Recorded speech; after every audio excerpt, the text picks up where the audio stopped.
নমস্কার। আগরতলা আবহাওয়া কেন্দ্র থেকে প্রচারিত ত্রিপুরার দৈনিক আবহাওয়া বার্তায় আমি অদিতি চৌধুরী আপনাদের সবাইকে স্বাগত জানাচ্ছি। প্রথমেই দেখে নেব গত 24 ঘন্টার জেলাভিত্তিক বৃষ্টিপাত।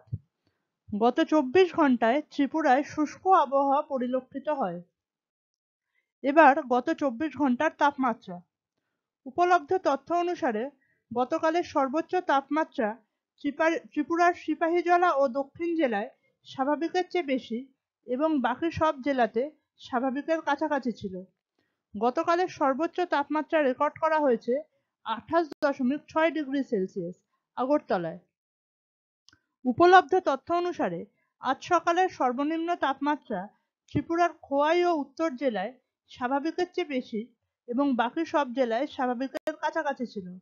আজ সকালের ত্রিপুরার সর্বনিম্ন তাপমাত্রা রেকর্ড করা হয়েছে 14.4 ডিগ্রি সেলসিয়াস কৈলাসহরে।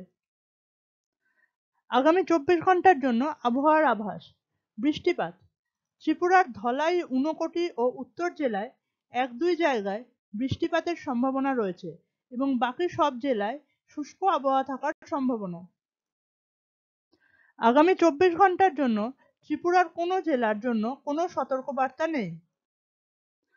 আগামী 24 ঘন্টায় সর্বোচ্চ তাপমাত্রা থাকার সম্ভাবনা রয়েছে 29 থেকে 32 ডিগ্রি সেলসিয়াসের মধ্যে, যা স্বাভাবিক বা তার থেকে বেশি, এবং সর্বনিম্ন তাপমাত্রা থাকার সম্ভাবনা রয়েছে 15 থেকে 18 ডিগ্রি সেলসিয়াসের মধ্যে, যা স্বাভাবিক বা তার থেকে বেশি।